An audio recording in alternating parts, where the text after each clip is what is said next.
Assalamualaikum warahmatullahi wabarakatuh. Innal hamdalillah nahmaduhu wa nasta'inuhu wa nastaghfiruh wa na'udzu billahi min syururi anfusina wa min sayyiati a'malina. Hadirin makhluk Allah Subhanahu wa taala. Alhamdulillah, puji syukur kita hari ini dipertemukan oleh Allah Subhanahu wa taala dalam keadaan sehat walafiat sehingga kita bisa mata kuliah kepekaan alam. Nah, pada pertemuan ini kita akan membahas sedikit tentang sumber air dan pangan serta berbagai permasalahannya bagi masyarakat global.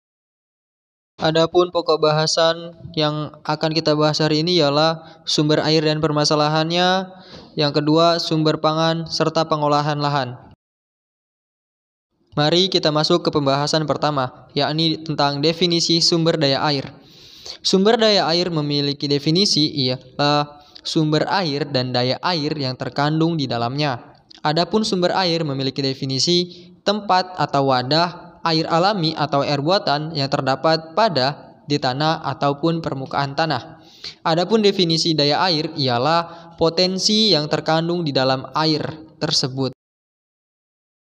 Secara garis besar, sumber air dapat dikelompokkan menjadi dua, yakni sumber air tanah dan sumber air permukaan. Banyak sekali permasalahan yang bersangkutan dengan sumber daya air.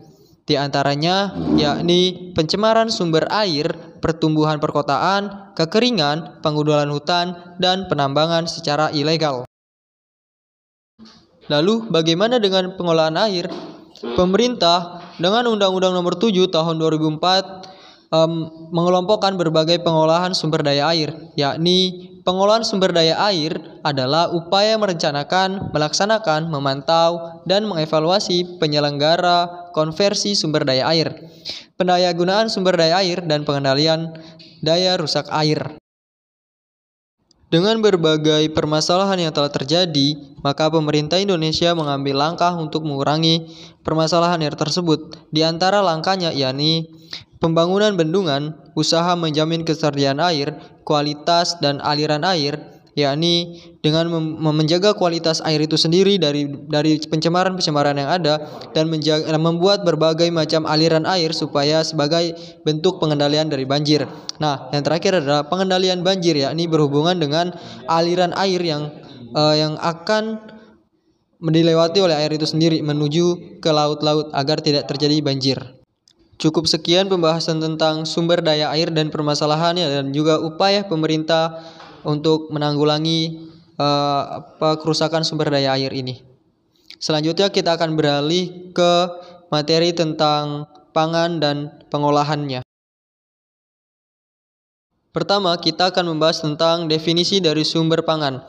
Undang-Undang Nomor 12 Tahun 2012 mengatakan, sumber pangan adalah segala sesuatu yang berasal dari sumber hayati produk pertanian, perkebunan, kehutanan, perikanan, peternakan, perairan, dan air, baik diolah maupun tidak, yang diperuntukkan sebagai makanan atau minuman bagi konsumsi manusia.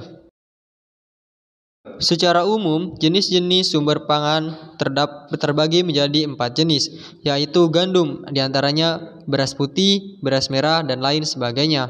Umbi-umbian yang terdiri dari kentang, talas, singkong, jalar, dan lain sebagainya. Dan yang ketiga ada berupa kacang-kacangan, yakni seperti kacang tanah, kacang merah, kacang hijau, kedelai, dan lain sebagainya. Dan yang terakhir ada daging atau ikan, yakni ada daging sapi, daging kambing, daging ayam, ikan tongkol, dan lain sebagainya.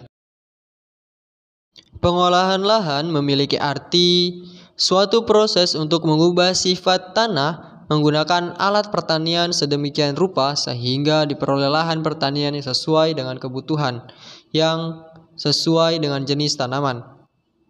Adapun tujuan dari pengolahan lahan yakni menciptakan kondisi fisik yang lebih baik, membunuh hama yang jahat, meratakan tanah, menyatukan pupuk dengan tanah, dan mempermudah tanah untuk perairan. Dalam pengolahan tanah setidaknya ada 3 langkah. Yang pertama yakni land clearing, menyiapkan lahan yang akan digunakan. Yang kedua ialah pembajakan lahan agar tanah menjadi gembur. Dan yang terakhir ialah pemupukan dasar tanah agar tanah menjadi lebih subur.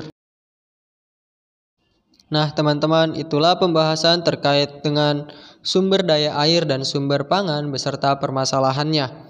Nah, sekian dari saya, kurang lebihnya mohon maaf. Wabillahi taufiq wal hidayah. Wassalamualaikum warahmatullahi wabarakatuh.